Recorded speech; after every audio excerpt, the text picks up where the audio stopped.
Ang alkansyang may pangarap. May isang babae na ang pangalan ay Lina.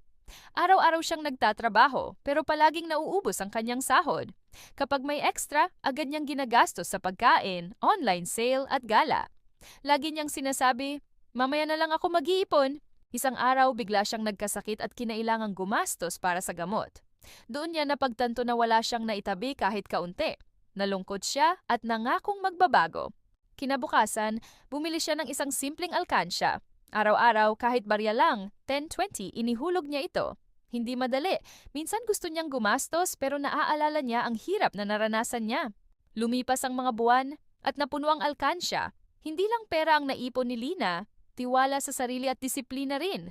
Nang dumating ang panahong may biglang pangangailangan, handa na siya. Ngumiti si Lina at sinabi, ang pag-iipon pala ay hindi tungkol sa laki ng halaga, kundi sa ugaling magsimula. Aral ng kwento. Hindi mahalaga kung maliit ang naiipon. Ang mahalaga ay nagsisimula at tuloy-tuloy. Ang disiplina sa pera ngayon ay seguridad sa hinaharap.